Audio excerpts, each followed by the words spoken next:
गुरुजी ने यमराज या उनके जो गण वगैरह होते हैं शायद उनको भी आते हुए देखा है। क्या ऐसा कुछ हुआ आपके साथ? हाँ, ऐसा हुआ है बंधु, सच्ची बातें हैं ये जी। जो घटित हुई हैं।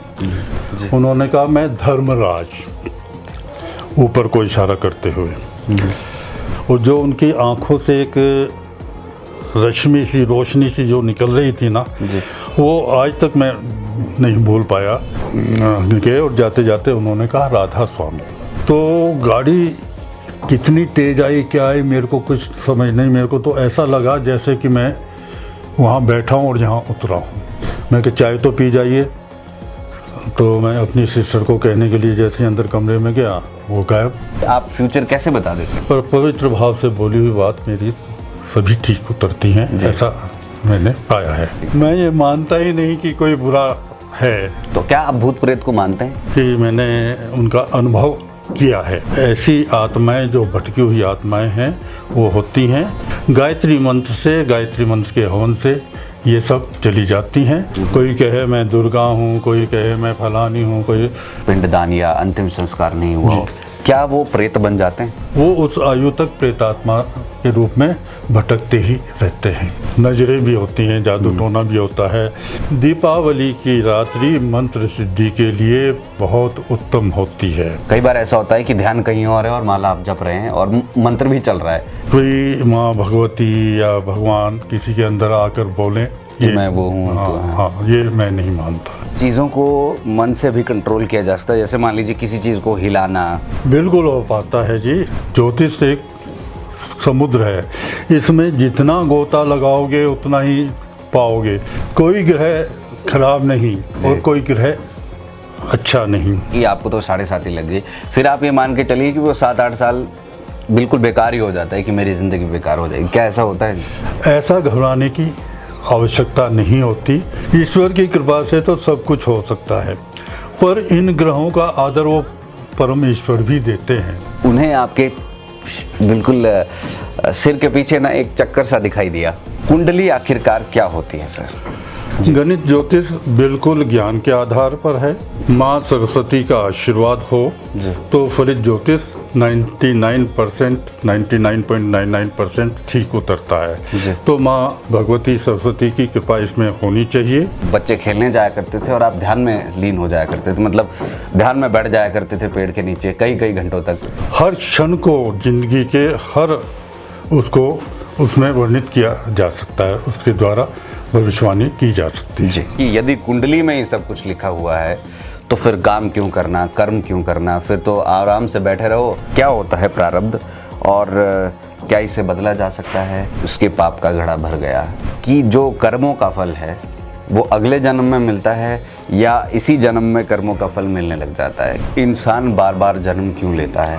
प्रभु के चरणों में जाकर विश्राम कर लेना ही मोक्ष है। क्या ऐसा भी होता है कि वही बुजुर्ग, कई बार कहते हैं कि वही बुजुर्ग वापस आ गए हैं? आदमी के मरने के समय जो भाव रह जाता है वो भाव आगे प्रकट हो जाता है।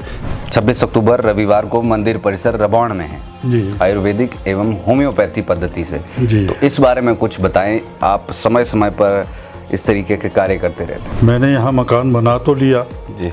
अब यहाँ रहने के लिए मेरे को पवित्रता की आवश्यकता थी। जो व्यक्ति भगवान की आराधना करेगा वो स्वस्थ होना चाहिए, पवित्र होना चाहिए। इसलिए मैंने सोचा कि वहाँ हम धीरे धीरे कोई ऐसे कार्यक्रम करें कि 26 तारीख को हम यहाँ एक कैंप लगाएंगे जिसमें आयुर्वेदिक डॉक्टर्स आएंगे, नाड़ी विशेषज्ञ आएंगे। आपके सब कुछ निःशुल्क ही है। आपके पास जो जनता आती है वो भी निःशुल्क। आप किसी से कुछ 1 रुपया तक जो है वो नहीं लेते हैं। प्रभु कृपा से आनंद हो रहा है, सब काम हो रहा है, सब काम बढ़िया चल रहा है, सब अच्छा चल रहा है। नमस्कार, लाइव टाइम स्ट्रीम में आप सभी का स्वागत है। मैं हूं मनोज ठाकुर और आज का जो पॉडकास्ट है, इंटरव्यू है, वो बहुत ही ख़ास है क्योंकि आज हमारे साथ एक ऐसी पर्सनैलिटी, एक ऐसी शख्सियत मौजूद है जिनको दूर दूर से आकर के लोग शत शत नमन करते हैं, क्योंकि इनकी पर्सनैलिटी ही कुछ ऐसी है। इन पर 2020 में इनके जिन बच्चों ने इनसे ज्ञान लिया, उन्होंने एक किताब भी लिखी। तो आज हम बात करने वाले हैं श्रीयुत स्वाधीन चंद्र गौड़ जी के साथ, और ये जैसा कि मैंने आपको बताया कि एक ऐसी दिव्य पर्सनैलिटी मैं कहूँगा। पहले 5 साल इन्होंने टीचिंग प्रोफेशन चुना, बच्चों को पढ़ाया, उसके बाद फिर रूरल डेवलपमेंट की तरफ इनका रुझान हुआ और DRDA में सुपरिटेंडेंट के तौर पर इन्होंने अपनी सेवाएं दी। और आज के समय में जब हम बात करते हैं, ना केवल आज से, बहुत साल पहले से ये लोगों के जो कष्ट है उनका निवारण करते हैं। और सबसे अच्छी बात ये है कि 1 रुपया भी ये लोगों से नहीं लेते हैं, क्योंकि आज के समय में ये एक तरीके का धंधा भी हो चुका है कि आइए, कष्टों का निवारण तो हो जाएगा, प्रॉब्लम तो सॉल्व हो जाएगी, लेकिन उसके बदले में पर्ची कटेगी या फिर आपकी श्रद्धानुसार जो है वो पैसा लगेगा। हम मांगेंगे नहीं, लेकिन आपको जितना देना है वो आप दे सकते हैं। ज़बरदस्त ये ज्योतिष है और ज़बरदस्त कुंडलियाँ देखते हैं। साथ ही में कुछ ऐसी लोगों का कहना है कि ऐसी शक्तियाँ भी इनके पास है। आज बातचीत करेंगे कि ये बिना कुछ बताए ही आपके मन की बात जान लेते हैं, और कुछ लोगों का ये भी कहना है कि भविष्य के बारे में भी कुछ चीज़ें जो है वो स्वाधीन चंद्र गौड़ जी बताते हैं। सर, लाइफ टाइम स्ट्रीम में आपका बहुत बहुत स्वागत है जी। नमस्कार। इंट्रोडक्शन में यदि कोई कमी रही होगी तो उसके लिए क्षमा चाहेंगे, क्योंकि आपका व्यक्तित्व इतना बड़ा है कि हम उसे शब्दों में शायद नहीं समेट पाए। जरूरत से ज़्यादा बोल दिया है। नहीं सर। तो सर, आज बहुत सारे प्रश्न हमारे जहन में हैं जी, और बहुत से लोगों के बारे में आपके बारे में सुना हुआ है। आपको बता देना चाहेंगे कि सनातन धर्म सभा रबौन के ये संरक्षक भी है, तो बहुत सारे लोग हमेशा ही आपसे कनेक्टेड रहे हैं और आपके पास आते हैं। ये मेरा सौभाग्य है जी। सबसे पहले तो सर आपसे ये जानना चाहेंगे, सबसे पहले जो भी लोग आते हैं वो कुंडली अपनी आपको दिखाते हैं जी। कुंडली आखिरकार क्या होती है सर? सबसे पहले तो इस वीर भोग्या व माँ वसुंधरा को मेरा नमन, साथ में मेरा नमन उन सभी लोगों को जो इस वार्ता को सुन रहे हैं। और आज धनतेरस है जी, बहुत शुभ दिन है। आज के दिन पर सभी को मेरी शुभकामनाएं जी। जहाँ तक आपने कुंडली के मामले में बताया है जी, पूछा है जी, बहुत अच्छा प्रश्न है। मैं खुद एक विज्ञान का विद्यार्थी रहा हूँ जी। मेरे भी मन में बड़ी उत्सुकता रही थी कि आखिर इसमें क्या है जी। मैंने इसमें काफ़ी संतों से, काफ़ी धार्मिक लोगों से, काफ़ी ज्योतिषियों से चर्चा की जी। और ये निष्कर्ष निकाला जी। या ये निष्कर्ष मेरे सम्मुख आया, मेरे जहन में आया जी। कि ज्योतिष हमारे पूर्व संचित जो कर्म हैं उनके अनुसार जो हम जन्म ले रहे हैं उनका एक ब्यौरा है, उनका एक कथन है, उनका एक वर्णन है जी। जिसको हम अपने ज्ञान के अनुसार बांटा हुआ है और उसको हम आगे लोगों को लाभ के लिए आगे बांटते हैं जी। अब ज्योतिष की भी 2 हिस्से हैं जी। एक है गणितीय ज्योतिष जी।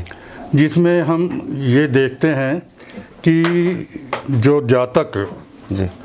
जिसका हम ज्योतिष कर रहे हैं किस घड़ी में पैदा हुआ है, किस लगन में पैदा हुआ है, किसकी महादशा चली हुई है, उसका पूरा गणित करते हैं। तो वो गणित ज्योतिष है। गणित ज्योतिष बिल्कुल ज्ञान के आधार पर है।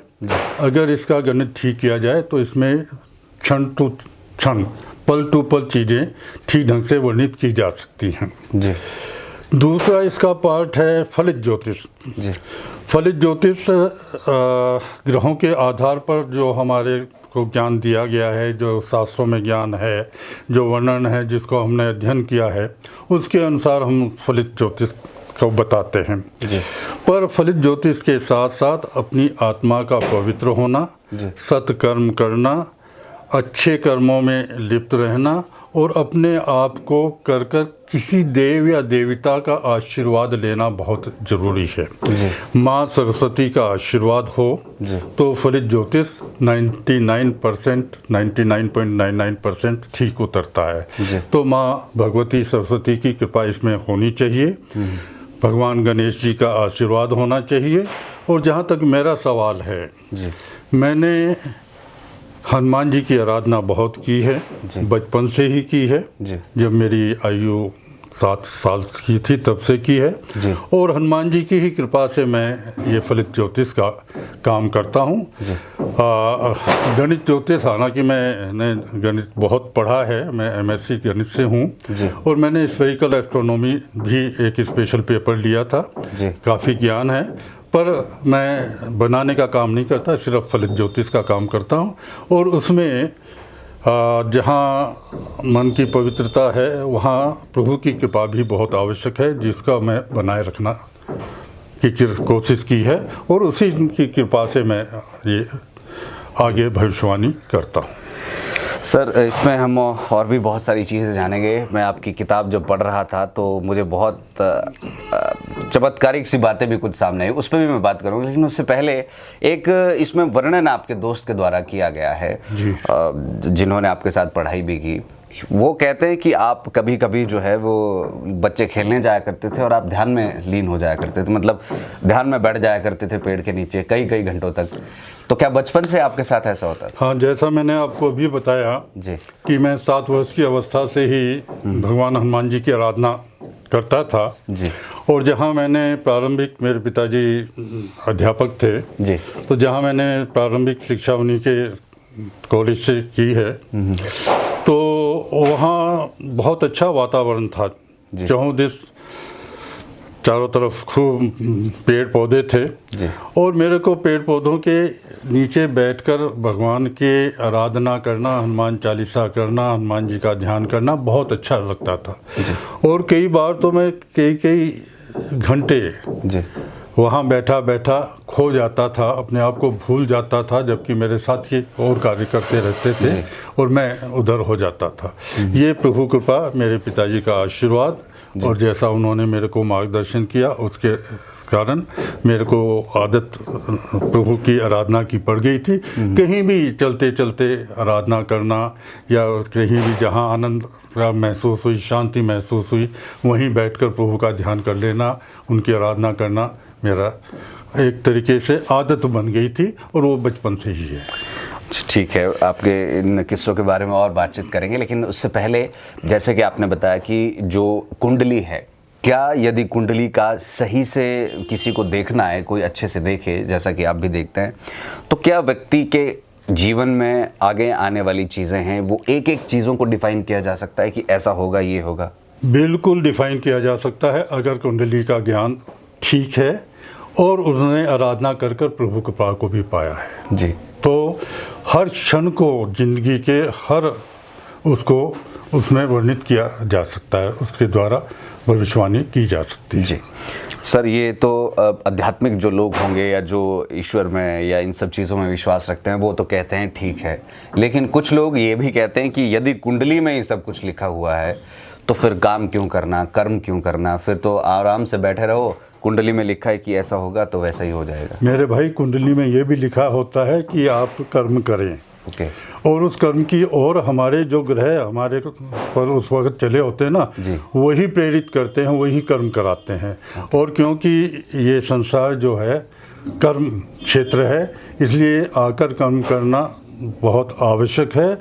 और प्रभु ने जो बुद्धि दी है उसको ये भी दिया है कि आदमी ये समझे कि हो सकता है मैंने पूर्व जन्म में कोई गलत कर्म किए हैं, तो मैं अपनी बुद्धि के अनुसार इस जन्म में अच्छे कर्म को कर अपने उन पूर्व जन्म के संस्कारों को कुछ कम कर सकूं और अपना उससे लाभ उठा सकूं, फ़ायदा उठा सकूं। जी सर, एक चीज़ बड़ी बार सामने आती है, प्रारब्ध की हम बात करते हैं। ये क्या होता है प्रारब्ध, और क्या इसे बदला जा सकता है या ठीक किया जा सकता है? प्रारब्ध आखिर होता क्या? जैसा अभी मैंने आपको बताया कि पूर्व संचित जो कर्म है वही प्रारब्ध है।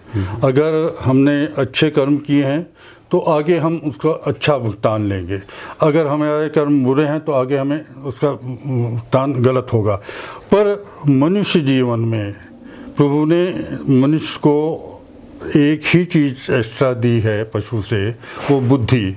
अगर बुद्धि को पवित्र कर कर अपने कर्मों को अच्छा करे तो जिस प्रकार से हम कपड़े को धो सकते हैं, गंदे कपड़े को धो सकते हैं, ऐसे ही हम अपने पूर्व गंदे कर्मों को धो सकते हैं, अपने अच्छे कर्मों को सोने की तरह चमका सकते हैं। तो ये जी गुरुजी, क्या आप किस्मत को मानते हैं कि किस्मत नाम की कुछ चीज़ होती है?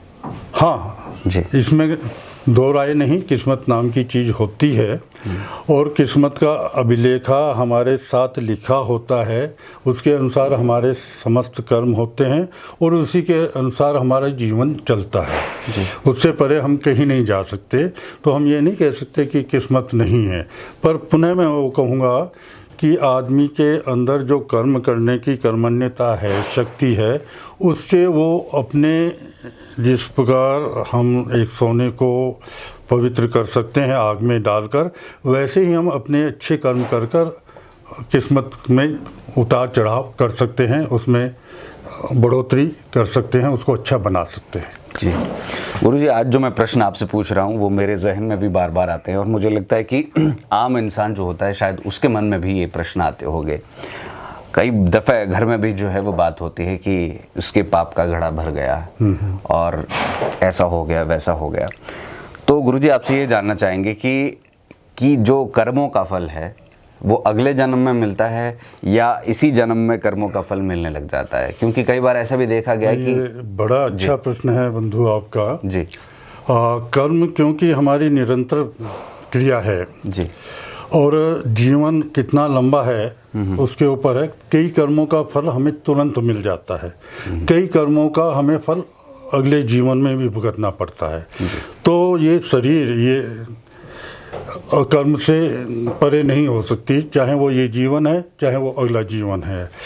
वहाँ संचित कर्म बन जाते हैं वो, कि पहले पूर्व आपने कैसे कर्म किए हैं, अच्छे बुरे किए हैं, वो अगले जन्म में। पर होता है कि तुरंत लाभ हो जाता है और ये एक बहुत प्रैक्टिकल चीज़ है। कई चीज़ों का सेवन करने से बड़े तुरंत लाभ हो जाता है, कई चीज़ों का सेवन करने से काफ़ी समय बाद लाभ होता है। तो ये समय अनुसार लाभ होता है। कई चीज़ों का हम वर्तमान जीवन में भुगत जाते हैं, जो रह जाते हैं उनको हमें अगले जीवन में भुगतना पड़ता है। कुछ लोग ऐसे होते हैं जो खूब दूसरों का बुरा करना या मतलब एक तरीके से आतंक मचाना, इस तरह की चीज़ें करते हैं और उनके पास सब कुछ है इस जन्म में, ऐशो आराम, पैसा, धन दौलत, यश, सब कुछ है, लेकिन वो एक तरीके से दूसरों को तंग करते हैं। उन्हें लगता है कि हमें बाकी सारे पानी कम है। उनको आप क्या कहना चाहेंगे? आप बिल्कुल ठीक कह रहे हैं भैया जी। ये बात रावण में भी थी जी। सब कुछ था, अध्यात्म भी था, ज्ञान भी था, सब कुछ होते हुए भी उन्होंने बुरे कर्म किए और उसका वो भुगतान उठाना पड़ा जी। है ना। इसी प्रकार अगर हमारे कर्म ठीक नहीं है तो हमें उसका भुगतान करना पड़ेगा। और जैसा मैंने पहले भी आपसे आग्रह किया है कि बुद्धि जो दी है ना, वो हमारे यहाँ एक कहावत है, वह नर नहीं, नर निरा पशु समान है जो आप ही चरे। अगर हम अपनी सोचेंगे, समाज की, संसार की नहीं सोचेंगे, तो हमारा मनुष्य होने का लाभ ही नहीं है। अपने कर्मों को अच्छा बनाना चाहिए। अगर हमारे पास भगवान ने पूर्व जन्म से अगर हमें बहुत कुछ दे दिया है तो हमें उसका दुरुपयोग नहीं करना चाहिए, हमें उसको और बढ़ाना चाहिए ताकि हमारे आगे आने वाला जीवन भी उतना ही सुखमय हो। अगर हम दुष्कर्म करेंगे तो हमारा जीवन बिगड़ेगा और जो कुछ जैसे रावण ने बनाया था और यहीं की यहीं उसको सबको समाप्त कर कर चला गया था, ऐसे ही दुष्कर्म करने वाला यहीं सब कुछ समाप्त कर कर जाता है और अपने अगले जीवन को भी खराब करता है। जी गुरुजी, ये जानना चाहेंगे कि इंसान बार बार जन्म क्यों लेता है और ये क्या चक्र है? हाँ, आवागमन, पुनरपि जीवनम, पुनरपि मरणम, ये प्रकृति का नियम है और ये भी कर्मों के अनुसार ही होता है। अगर हमारे कर्म अच्छे होंगे तो हमें अच्छा जीवन मिलेगा, हमारे कर्म खराब होंगे तो हमें कर्म बुरा जीवन मिलेगा। तो ये क्योंकि ये आत्मा कर्म से ही घिरी हुई है, तो उन कर्मों को पूरा करने के लिए और करने के लिए वो बार बार जन्म लेती है, और जब वो सब बराबर हो जाता है, बैलेंस हो जाता है, तो वो मोक्ष की तरफ चली जाती है, मोक्ष प्राप्त कर लेती है। तो मोक्ष प्राप्त करने के लिए मनुष्य को प्रभु का ध्यान करना चाहिए, प्रभु के उसमें रखना चाहिए, अपने सत्कर्म करने चाहिए, अपने कर्मों को जितना भी हो सके सीमित करना चाहिए, ताकि हम पुनः उन कर्मों के चक्कर में आकर अगला जीवन न लें। मोक्ष क्या होता होगा आपके अनुसार? मोक्ष आवागमन से परे रहना मोक्ष है। पुनः पुनः जीवन प्राप्त करना से परे रहना, प्रभु के चरणों में जाकर विश्राम कर लेना ही मोक्ष है। रेस्ट, जिसको हम आराम बोलते हैं, जो एक तरीके से हर एक व्यक्ति चाहता है कि वो जिंदगी में आराम करे, उसे सब कुछ मिले, विश्राम। तो वो एक तरीके का मोक्ष है। जिससे सब कुछ। गुरुजी, एक इस तरह के भी प्रश्न बार बार आते हैं, हम इस पर भी थोड़ी सी क्लैरिटी लेना चाहेंगे। कहते हैं कि कई बार मान लीजिए किसी के घर में कोई बुजुर्ग है, उनकी मृत्यु हो जाती है, और कई बार ऐसा भी होता है कि उन्होंने कहा था कि बहुत जल्द जो है वो घर में बच्चा जन्म लेगा, और वो फिर उनकी मृत्यु हो जाती है, और फिर 1 साल बाद या 12 महीने बाद या 15 महीने बाद वहाँ पर बच्चा जन्म ले लेता है। क्या ऐसा भी होता है कि वही बुजुर्ग, कई बार कहते हैं कि वही बुजुर्ग वापस आ गए हैं? हाँ, ऐसा देखिए, इसका प्रमाण तो मैं नहीं कह सकता जी, पर ऐसा होता है, ऐसा हमारे शास्त्र भी कहते हैं, और मेरा ज्ञान भी कहता है, और मैंने ऐसा कुछ कथानक सुने भी हैं कि जिसमें आदमी पुनः पुनः जन्म लेता है, और अगर आदमी के मरने के समय जो भाव रह जाता है, वो भाव आगे प्रकट हो जाता है। जैसे स्वामी रविदास जी को मृत्यु के समय जूतों का ध्यान आ गया, तो वो अगले जन्म में चर्मकार बन गए। तो जो मरते वक्त आदमी के भाव बनता है, उसको पाने के लिए, क्योंकि मरते वक्त आदमी की आत्मा बहुत पवित्र होती है, उसको पाने के लिए भगवान भी वो कहता है इसकी ऐसी भावना है, तो हम इसको ऐसा कर दें, तो ऐसा होता है, इसमें कोई दो राय नहीं। जैसे फांसी देने से पहले भी अंतिम इच्छा पूरी, हाँ, अंतिम इच्छा पूरी होती है, तो वो अंतिम इच्छा के समान ही समझकर उसको भगवान पूरा करता है। जी गुरुजी, आपको क्या लगता है, क्योंकि आप एक इस तरीके के संत है, एक इस तरीके की दिव्य हस्ती है जिन्हें इन गूढ़ रहस्यों के बारे में बहुत ज़्यादा जानकारी है, और तभी हम आपसे ये पूछ रहे हैं, अन्यथा किसी और से तो हम इस तरह के प्रश्न पूछ भी नहीं सकते, क्योंकि वो फिर एक मजाक वाली बात हो जाती है। मृत्यु के बाद क्या होता होगा, आपको क्या लगता है? मृत्यु के बाद आत्मा अपने कर्मों के अनुसार चलती है जी, और वो एक लंबी यात्रा कर जैसे जैसे उसने कर्म किए होते हैं, वैसे वैसे एक लंबी यात्रा कर वो अपने स्थान पर जाती है, और वहाँ जाकर उसका जो लेखा जोखा है वो देखा जाता है, और उसके अनुसार उसको अगर पुनर्जीवन मिलना होता है तो वो उसको पुनर्जीवन में भेज देते हैं, नहीं मिलना होता है या जितना समय का है उसको आत्मा वहाँ रहती है, उसके बाद पुनः वो जीवन प्राप्त करती है, अपने कर्म के अनुसार जीवन प्राप्त करती है।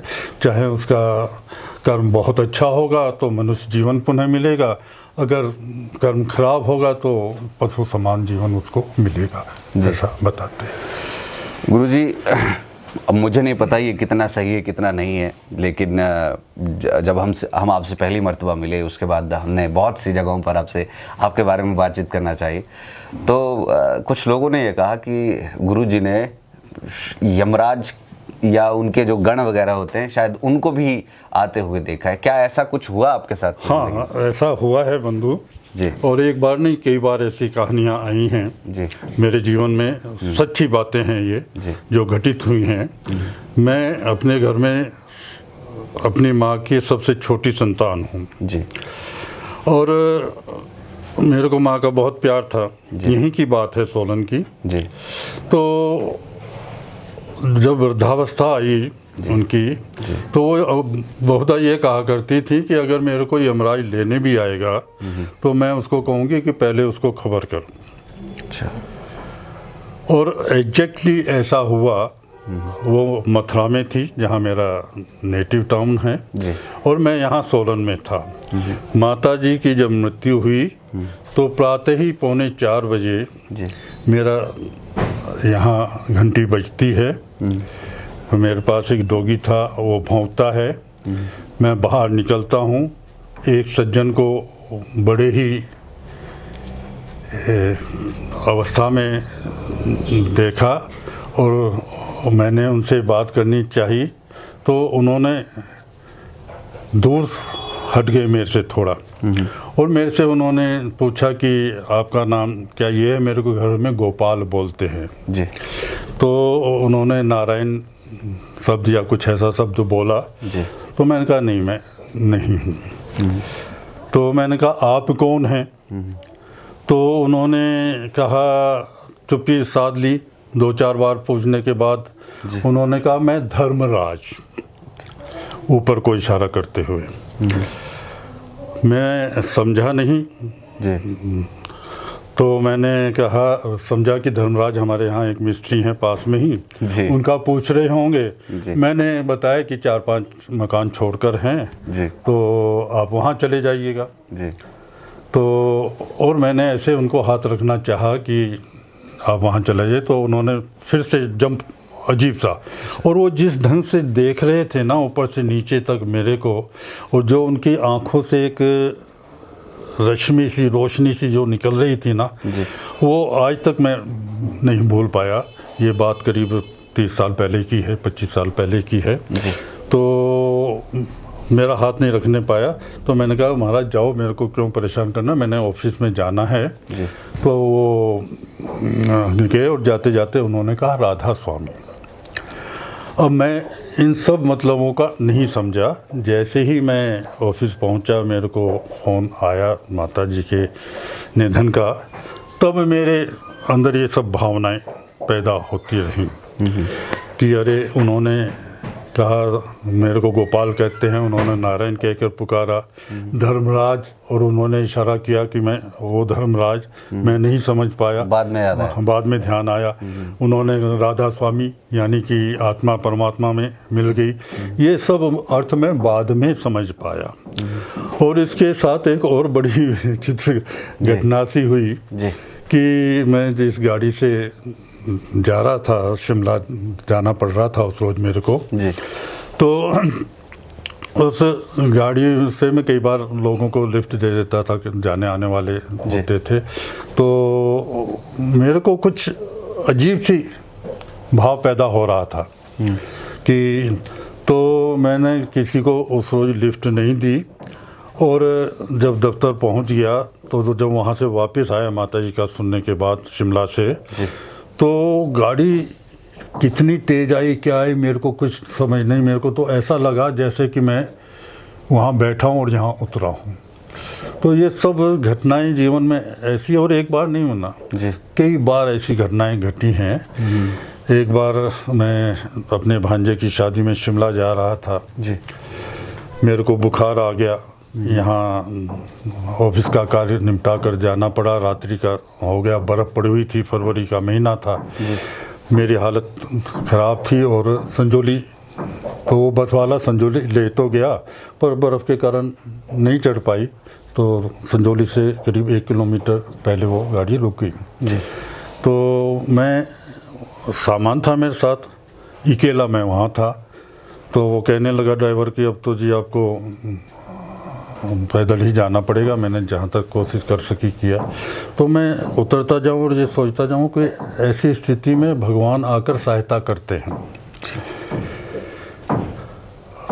नीचे सामान उतार दिया गया। मैं सामान उठा के जैसे ही चलने को हुआ तो एक कुली के भेष में सज्जन आए और उन्होंने कहा बाबू जी मैं ले चलता हूँ। मैं कहा भाई क्या लोगे?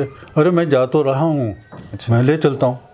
और वो आगे आगे और मैं पीछे पीछे। और मैं सोचा, और वो सीधे मेरे घर पर जाकर रुके, वहाँ मेरा सामान रखा और मैंने उनसे कहा कि अब आप क्या लेंगे? कि कुछ नहीं जी। मैं कि चाय तो पी जाइए। तो मैं अपनी सिस्टर को कहने के लिए जैसे अंदर कमरे में गया, वो गायब।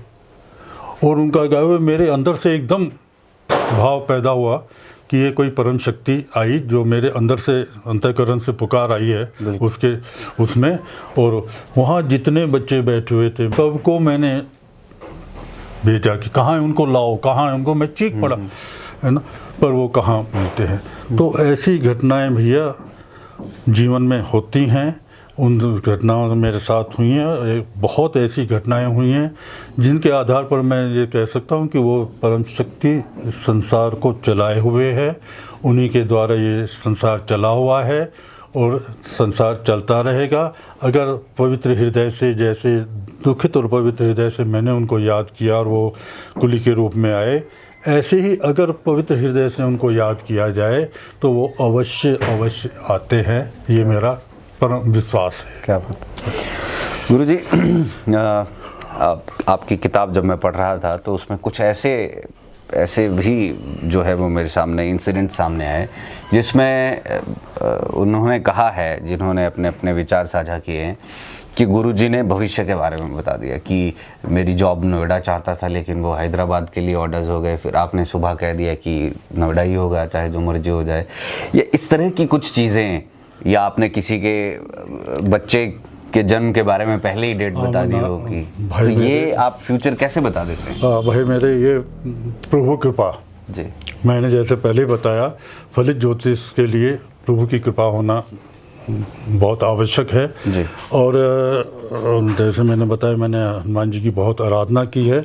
जो कुछ मैं ये बताता हूँ उनकी कृपा से बताता हूँ। प्रातः उठकर मैं उनका ध्यान करता हूँ, उनका स्मरण करता हूँ और ये प्रार्थना करता हूँ कि मेरे पास कोई अगर कुछ पूछने आए तो प्रभु आप मेरे मुख से ऐसी चीज़ निकालना जो उनके लिए सत्य हो, उनके लिए हितकारी हो, उनके लिए कल्याणकारी हो।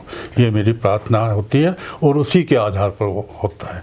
ये ठीक है कि ज्योतिष का ज्ञान है, पर ये एक अजीब अनुभव है मेरा कि उनकी कृपा से बहुत कुछ ठीक उतरता है। मेरी ही कभी आत्मा अपवित्र हो या उसमें कोई गिलानी हो या और कुछ अशुद्धता हो, तब कुछ बात गलत हो जाती है तो ठीक है, पर पवित्र भाव से बोली हुई बात मेरी सभी ठीक उतरती हैं, ऐसा मैंने पाया है। जो मैं किताब में पढ़ पा रहा था तो उसमें जो थे आपके, हम एक तरीके से कहना चाहेंगे, मैं कहूँगा कि जो आपको फॉलो करते हैं, उन्होंने यही कहा है कि गुरुजी सभी को एक ही नज़र से देखते हैं, चाहे वो मन में ईर्ष्या लेके आया हो, आपका बुरा करने भी आया हो, आप उसको उसी नज़र से देखते हैं। मैं ये मानता ही नहीं कि कोई बुरा है जी। मैं कभी किसी को बुरा रूप में देखता ही नहीं, मैं सबको पवित्र भाव से देखता हूँ और पवित्र भाव से ही स्वीकार करता हूँ, इसलिए कोई बुरा संसार में है ही नहीं। और वास्तव में कोई आत्मा बुरी नहीं है। हमारे कर्म हमें अच्छा बुरा बनाते हैं तो वो उसके साथ हैं, उससे क्या मतलब है। सबको स्नेह भाव से देखो, प्रेम भाव से देखो, समभाव से देखो, समभाव से विचार करो, ऐसा मेरा भाव है। गुरुजी, आपसे एक चीज़ जानना चाहूँगा। आपकी किताब जब मैं पढ़ रहा था तो उसमें कई बार ऐसे वृतांत सामने आए जिसमें आप एक स्कूल में जाते हैं, वहाँ पर कुछ भूतिया हरकत हो जाती है और आप कहते हैं कि कुछ नहीं है। तो क्या आप भूत प्रेत को मानते हैं? हाँ, ये भटकती हुई आत्माओं को मैं मानता हूँ और इस मामले में वैसे कुछ घटनाएं हुई हैं जीवन में जी, कि मैंने उनका अनुभव किया है जी। और ये आप डरते नहीं थे? ना, मैं अभी भी नहीं डरता ऐसी किसी आत्मा से। कई लोग ऐसे आत्माओं को जो कहते हैं आते हैं मेरे पास, मैं नहीं डरता और डरने की आवश्यकता भी नहीं है। वो उनका कोई उनके साथ पूर्व संस्कार होता है, उस कारण से उनसे उनका वो होता है, ऐसे ही कोई किसी को खराब नहीं करता। कुछ दुष्ट आत्माएँ होती हैं जो करती हैं, सभी को समाप्त करती हैं। ऐसा मेरा अनुभव है कि ऐसी आत्माएँ जो भटकी हुई आत्माएँ हैं वो होती हैं।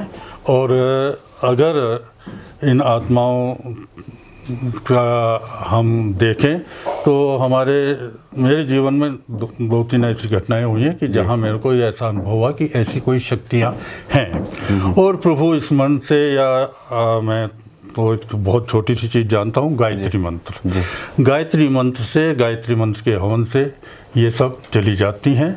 और दूसरा, हनुमान जी साथ हों तो ये सब परे होती है। आपके पास यहाँ पर बहुत सारे लोग आते हैं, क्या कभी ऐसा हुआ है कि आपके सामने कोई आया और उसमें खेल आ गई हो, या वो हाँ, एक तरीके से? कई बार हुआ है ऐसा, और वो शांत भी हो जाते हैं। जैसे मैं हाथ रखता हूँ तो वो शांत भी हो जाते हैं, ऐसा होता है। ऐसा ही नहीं हुआ, मेरे साथ एक घटना और घटी यहाँ रवोन में। जी एक नाग देवता जी का मंदिर जी था, उन्होंने भूमि पूजन के लिए मेरे को बुलाया था। मैं यद्यपि ये काम नहीं करता, पर उस वक्त कोई था नहीं जी। तो वहाँ जैसे ही मैं आह्वान करने लगा, वैसे ही कुछ लेडीज़ को अच्छा वो आया। हाँ, कोई कहे मैं दुर्गा हूँ, कोई कहे मैं फलानी हूँ, कोई, और वो 10-11 लेडी थी। मैं कहा 9 शक्तियों का तो मैंने सुना है, इतनी शक्ति क्या है? तो ये कई बार भावनात्मक भी होता है, उनमें होता नहीं। मैंने उनसे पूछा कि भाई इनको मैं शांत कर दूं। उन्होंने कहा नहीं जी, हमने पूजा लेना है। वो उन्होंने पूजा कुछ पूछाया, उसके बाद वो शांत हो गए और मैं अपना कार्य कर आ गया। तो ये चीज़ें होती हैं, इसमें कुछ साइकोलॉजिकल भी है और कुछ आदमी के अंदर की कमजोरी भी है।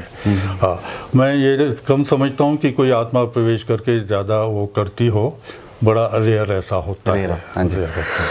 जो गुरुजी आपसे ये जानना चाहूँगा, जैसे कुछ इंसान अल्प मृत्यु मर जाते हैं, खुद को फांसी लगा लेते हैं, या मान लीजिए कुछ ऐसे जिनके पिंडदान या अंतिम संस्कार नहीं हुआ हो, क्या वो प्रेत बन जाते हैं? हाँ, प्रेतात्मा, हर आत्मा प्रेतात्मा बनती है, पर ऐसे जो लोग हैं जो अल्पायु में जाते हैं, वो उस आयु तक प्रेतात्मा के रूप में भटकते ही रहते हैं। उसके बाद वो अपना यात्रा प्रारंभ जो करते हैं। मान लीजिए वो कुछ तांत्रिक होते हैं, वो उसका गलत इस्तेमाल भी कर सकते हैं। करते हैं कई लोग इनको से लेते हैं, सिद्ध करते हैं और वो इसका गलत इस्तेमाल करते हैं। यदि मैं इनकी प्रेत की बात करूं, मैं इसलिए बात कर रहा हूं क्योंकि आजकल संसार में ये, मतलब सोसाइटी में बहुत ज़्यादा है ये, कुछ जगहों पर तो बहुत ही ज़्यादा है। तो क्या ये प्रेत आत्माएं मतलब इंसान को नुकसान पहुंचा सकती है? हाँ, अगर किसी के वशीभूत हो जाए जी, और वो उनको उसके लिए प्रेरित करे तो वो कर सकती हैं। तो ऐसा कई बार होता है कि प्रेतात्मा दूसरों को नुकसान पहुंचाती है। इसका मतलब ये जो जादू टोना या टोटका होता है वो होता है करीब? बिल्कुल होता है जी।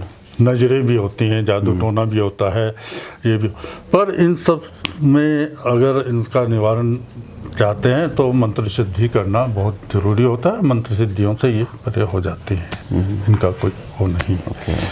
चलिए, आपसे ये भी जानेंगे कि मंत्र सिद्धि कैसे होती है, या क्या चीज़ें अगर आप बताना चाहें तो। हाँ, देखिए, एक रहस्य है, ये गूढ़ रहस्य होते हैं जी। पर एक, क्योंकि आपका प्रश्न है, अलग अलग मंत्र सिद्ध करने के अलग अलग नियम होते हैं। उन नियमों के अनुसार निश्चित समयों पर, निश्चित मुहूर्तों पर उनको सिद्ध किया जाता है। पर मैं आपको जैसे बता दूं, अब दीपावली का जो समय आ रहा है, दीपावली की रात्रि मंत्र सिद्धि के लिए बहुत उत्तम होती है और प्रत्येक मनुष्य को इन दिनों में अपने इष्ट का मंत्रों का जरूर वो करना चाहिए, ताकि मैं तो कहता हूँ 1 माला, 2 माला, 10 माला, दीपावली की रात्रि में 1 माला करना भी उस मंत्र को आपके अंदर उतारता है। ये ऐसी चीज़ें हैं, नहीं बतानी चाहिए पर बताते हैं। तो अब जैसे गायत्री है, 24 लाख का एक वो होता है और वो 24 करने पड़ते हैं, बहुत लंबा जीवन निकल जाता है। और इसमें भी बीच में कई बाधाएं और वो आती हैं, पर किसी भी मंत्र का बार बार करने से वो मंत्र आपको सिद्ध हो सकता है।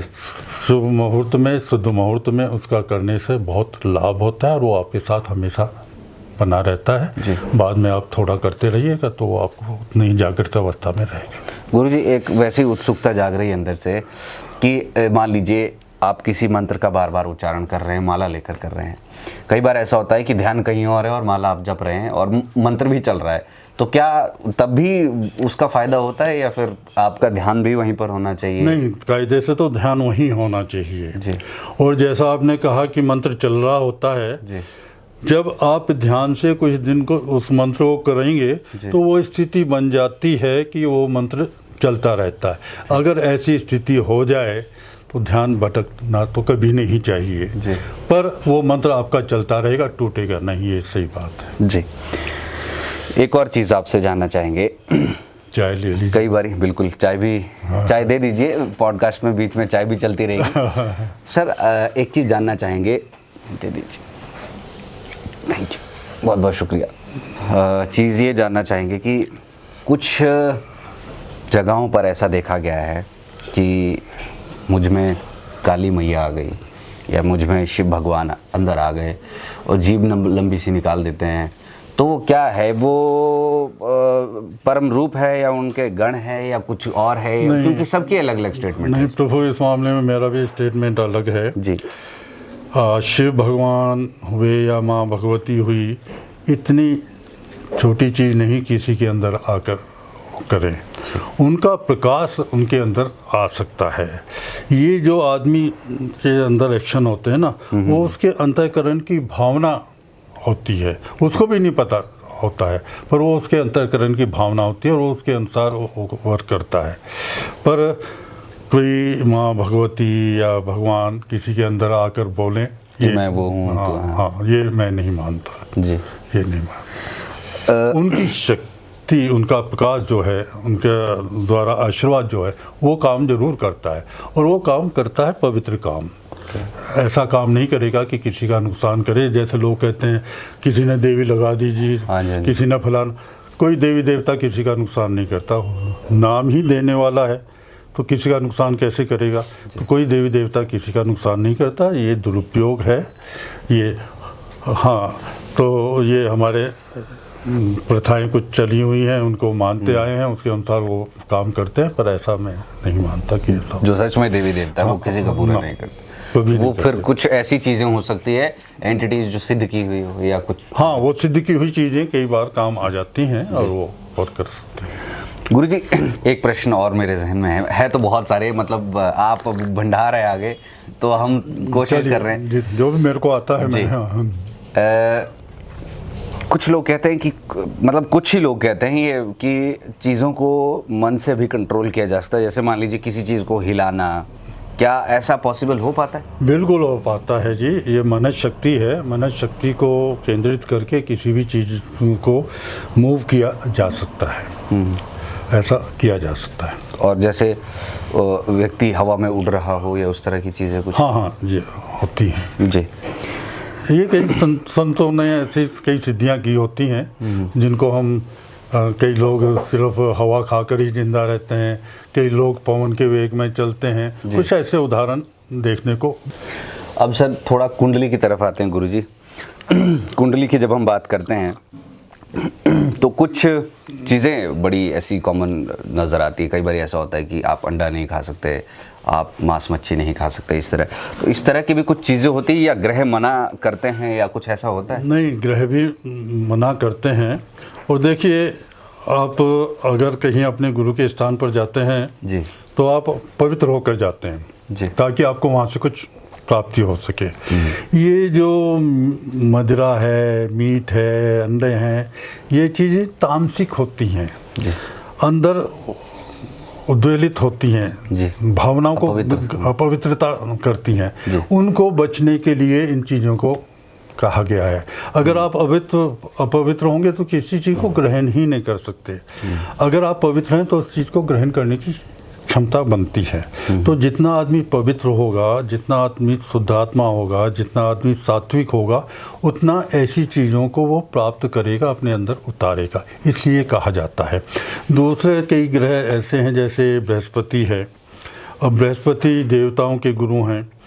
किसी की दशा बृहस्पति की या बृहस्पति अच्छा पड़ा हो और वो ये उल्टी सीधी चीज़ें खाएगा तो उसका बृहस्पति खराब होगा ही जी। सब कुछ होते हुए भी वो दुष्ट व्यक्ति बन जाएगा। तो ऐसी चीज़ों से बचने के लिए कुछ ग्रहों का होना है। राहु इत्यादि के ग्रह ऐसे हैं जो कई बार गलत चीज़ों की तरफ प्रेरित करते हैं, तो वो उधर प्रेरित करते हैं लोग, उसके कारण खाना शुरू कर जाते हैं। तो ये ग्रहों का असर होता है और ग्रहों को ठीक करने के लिए भी हमें अपना खान पान पवित्र रखना चाहिए, तभी वो ठीक है। गुरुजी, आजकल सभी लोग धीरे धीरे मतलब कोशिश करते रहते हैं कि मैं अपना चार्ट निकालूं, देखूं, यहाँ देखें फर्स्ट चार्ट में ये है, तो वो गूगल पे जाके सर्च करेंगे कि ये है वो है, और उस तरीके से अपनी वो बनाते हैं, उसको आप क्या कहेंगे? नहीं, आपकी बात बहुत अच्छी है। ये एक आदमी के अंदर प्रवृत्ति होती है, जिज्ञासा होती है कि हर चीज़ को समझने और पाने की होती है, और मनुष्य ही इन चीज़ों को सीखता है और मनुष्य आगे बताता है। तो सीखने की इच्छा, जानने की इच्छा और अपने भविष्य को जानने की इच्छा हर व्यक्ति में पैदा होती है। पर समुद्र शास्त्र है ये, ज्योतिष एक समुद्र है, इसमें जितना गोता लगाओगे उतना ही पाओगे। तो इसमें तो गहरे से गहरे स्थिति में जाने की आवश्यकता होती है, और उस गहरी स्थिति में जाने के लिए आपकी आत्मा का पवित्र होना, प्रभु का स्मरण करना, माँ भगवती की कृपा होनी, माँ सरस्वती की कृपा होनी बहुत ज़रूरी है। गणेश जी का आशीर्वाद बहुत ज़रूरी है, बिना उसके आप नहीं पा पाओगे। आप तभी पा पाओगे कि कहाँ पर मोती है जिसको मैं पकड़ कर निकालूंगा, अगर इनकी कृपा है आप जी। सबसे बढ़िया ग्रह कौन सा होता है? ये हालांकि बहुत नौसिखिए वाला प्रश्न है। कोई ग्रह खराब नहीं और कोई ग्रह अच्छा नहीं। ग्रह की स्थिति खराब और अच्छा बनाती है जी। तो वो अलग अलग स्थितियों में अलग अलग, उसमें कितने अंश का है, कितना है, किस भाव में पड़ा है, कैसे पड़ा है, वो अलग अलग स्थिति है। एक बहुत बड़ा ज्ञान है, तो इसको कुछ समय में मैं वर्णित कर पाऊँ तो ऐसा नहीं है। पर ग्रह सभी हमारे जीवन को कंट्रोल करते हैं, और सभी ग्रहों का हमें आदर करते हुए उन ग्रहों के अनुसार हमें अपना व्यवहार को रखना चाहिए, ताकि वो अपने ढंग से हमें ठीक चलाते रहें। जी। शनि की साढ़े साती बहुत ख़राब मानी जाती है। ये ढैया अगर हम बोले, मान लीजिए किसी के जीवन में आ गई और किसी पंडित ने बता दिया कि आपको तो साढ़े साती लग गई, फिर आप ये मान के चलिए कि वो 7-8 साल बिल्कुल बेकार ही हो जाता है, कि मेरी ज़िंदगी बेकार हो जाएगी। क्या ऐसा होता है? दरअसल ये आदमी की एक वीकनेस भी है जी, कि शनि की ढैया या अषाढ़ सती सुनी और घबरा गया। हर आदमी की ढैया और अषाढ़ सती उतनी खराब नहीं होती जितना हम लोग सुनते हैं या करते हैं। कईयों की वो लाभकारी भी होती है। तो ऐसा मानना कि किसी के खराब है, बहुधा ढैया और अषाढ़ सती उसी समय हम बोलते हैं जब उसका वो शनि का समय खराब चला होता है और वो शनि के चक्कर में होता है। पर ऐसा घबराने की आवश्यकता नहीं होती, क्योंकि शनि ने तो आना है, अपने ग्रह ने अपना काम करना है, पर वो लाभ भी कई बार दे जाती है। तो ये कहना कि हमेशा वो गड़बड़ होती है, गलत बात है, और उससे घबराने की बात नहीं। उस वक्त बस प्रभु कृपा करें और शनि के लिए जो दान पुण्य करना है वो करें। शनि तो बहुत न्यायप्रिय देवता है, वो आप अच्छा करेंगे तो तुरंत लाभ भी देगा। तो हमें उस समय जितना भी हो सके उसका निवारण करने के लिए करना चाहिए, और प्रभु का जाप करना चाहिए, शनि मंत्र का जाप करना चाहिए। जी गुरु जी, कई बार कुछ लोगों की ज़िंदगी में ऐसा हमें देखने को नज़र आता है, जैसे आजकल के युवा हैं वो नशे की गिरफ्त में है, आजकल चिट्टा आ गया है या तरह तरह की चीज़ें आ गई है। ऐसा लगता है मानो उनकी ज़िंदगी में तो ग्रह बदल ही नहीं रहे। वो पिछले 15 सालों से, 20 सालों से, 30 सालों से पहले चिट्टे का सेवन, फिर शराब का सेवन, फिर तरह तरह के ऐसे व्यसनों का सेवन करते हैं कि जिससे उनकी ज़िंदगी तो बर्बाद है ही, घर वालों की भी बर्बाद है। उन व्यक्तियों को आप किस तरीके से देखते हैं, या उन ग्रहों की दशा को किस तरीके? नहीं, उनका डेफिनेटली कोई ना कोई ग्रह ऐसा आया होगा जो उसको ये व्यसन कराता है।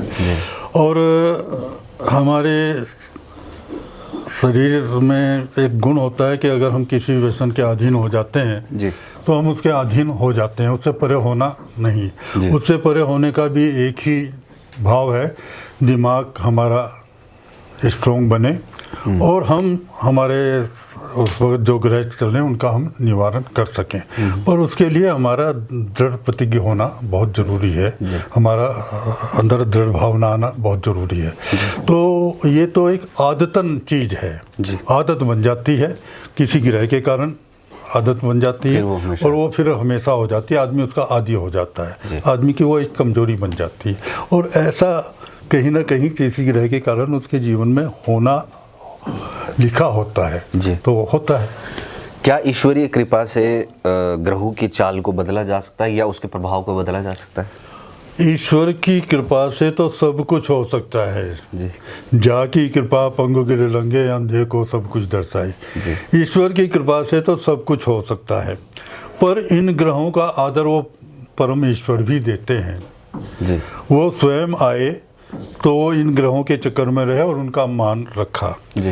पर अगर ग्रह का प्रभाव गलत है तो ईश्वर के स्मरण करने से इतनी शक्ति मिल जाती है कि उसका जो गलत प्रभाव है हम उसको बहादुरी से पार कर जाते हैं। जी।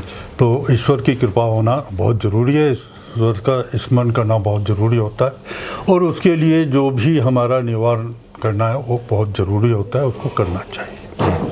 गुरुजी, मैं आपकी जब किताब पढ़ रहा था, एक बार किताब भी दिखाइएगा मुझे, मैं रिक्वेस्ट करूँगा। तो एक चीज़ जो आपके शिष्य मैं कहूँगा उनको, या जो आपसे इंस्पायर्ड है, जो आपके पास बार बार आते हैं और आपके व्यक्तित्व को जो बड़े अच्छे तरीके से जानते हैं, ये देखिए, ये बहुत ही खूबसूरत किताब है, श्री स्वाधीन चंद्र गौड़ जी व्यक्तित्व एवं कृतित्व अभिनंदन ग्रंथ।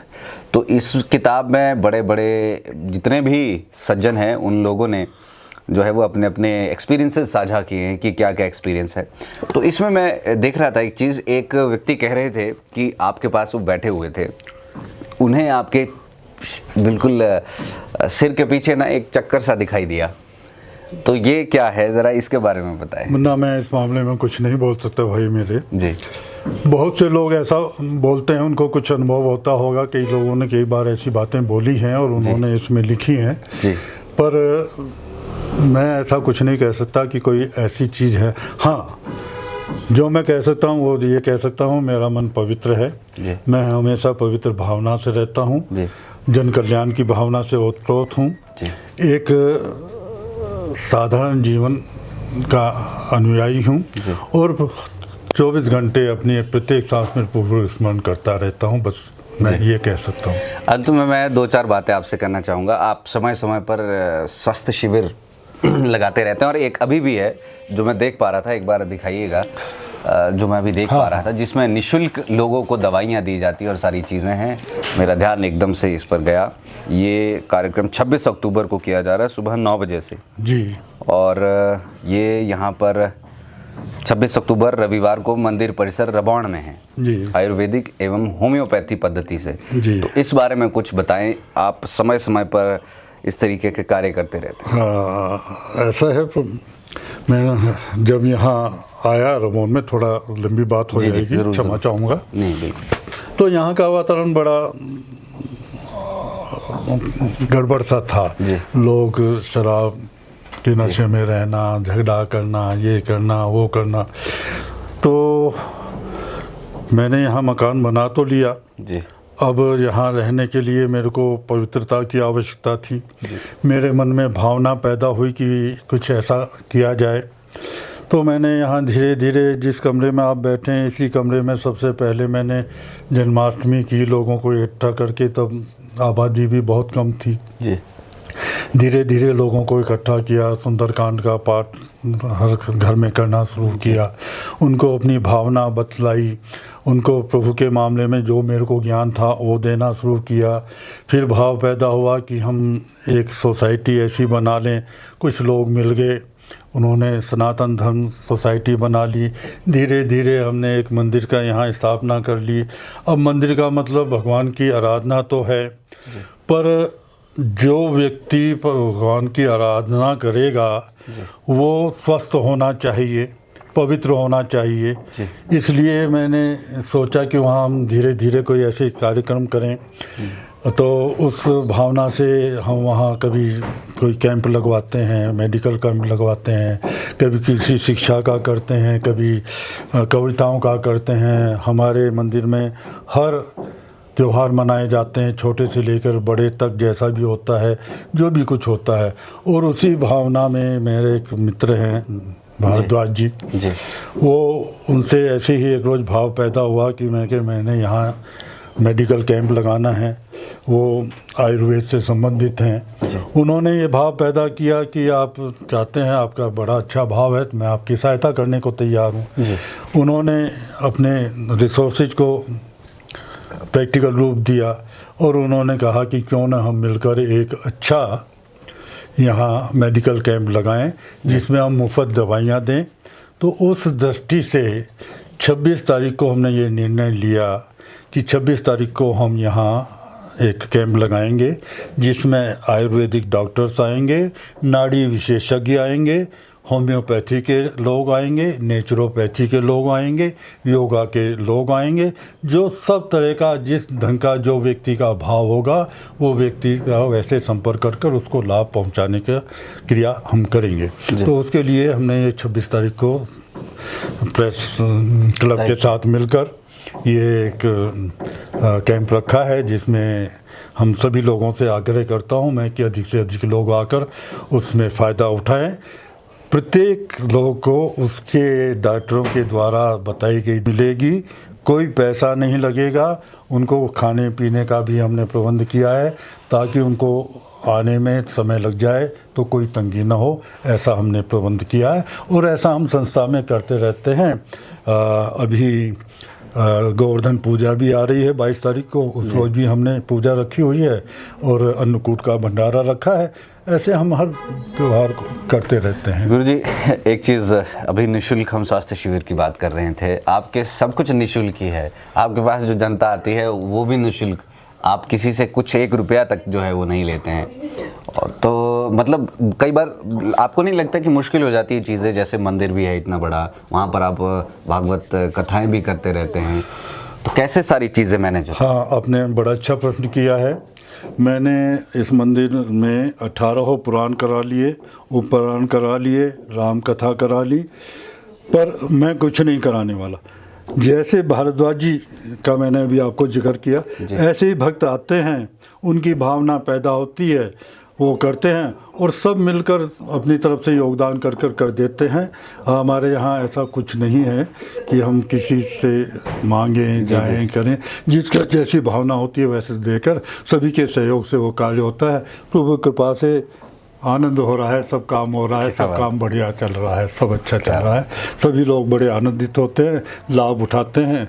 मैं प्रभु से प्रार्थना करता हूँ कि प्रत्येक व्यक्ति का जीवन स्वस्थ रहे, प्रसन्न रहे, प्रभु चरणों में वो लगे रहें, अपनी आत्मा को पवित्र करते रहें, इस भारत भूमि की सेवा करते रहें, अपने देश को उन्नत करें, अपने अपने कर्म को अच्छे ढंग से पूर्ण करें, ऐसी प्रभु से मेरी प्रार्थना है। क्या बात है गुरुजी, आपसे बात करके बहुत ही बढ़िया लगा। हालांकि प्रश्न तो हमारे शायद कभी खत्म नहीं होंगे, क्योंकि आपके पास जानकारी और ज्ञान का भंडार है। आपने अपना कीमती समय हमारे साथ साझा किया और हमारे कुछ बचकाने प्रश्न भी थे, आपने उनका भी बड़ी सादगी से जवाब दिया। आपका बहुत बहुत धन्यवाद। भगवान इस दिवाली पर सबके हृदय में ज्ञान का प्रकाश उत्पन्न हो। समस्त लोगों को शुभकामनाओं के सहित दिवाली की शुभकामना। जी, बहुत बहुत धन्यवाद। तो रबौन को गुरुजी ने एक तरीके से लोग कहते हैं कि एक वृंदावन बना दिया। यहाँ पर मंदिर है, भागवत होते हैं, सुंदरकांड और तरह तरह की चीज़ें यहाँ पर होती है। श्रीयुत स्वाधीन चंद्र गौड़ जी आज हमारे साथ मौजूद रहे, जिनको गोपाल जी के नाम से भी प्यार से जाना जाता है और रबौन में ही इनका घर है और निःशुल्क ये लोगों के कष्टों का निवारण करते हैं, जो कि एक बहुत बड़ी बात है आज के समय में। और रिटायर्ड ऑफिसर है और रिटायर्ड ऑफिसर होने के बाद ये जन सेवा का कार्य लगातार पिछले कई सालों से कर रहे हैं। इनका फिर से एक बार हम बहुत बहुत धन्यवाद करना चाहेंगे। आप देखते रहिए live times TV for truest reporting. धन्यवाद। जय हिंद, जय भारत, जय हिमाचल। इस खास बातचीत में हमारा साथ दिया senior video journalist Ajay Bhatia ji ने।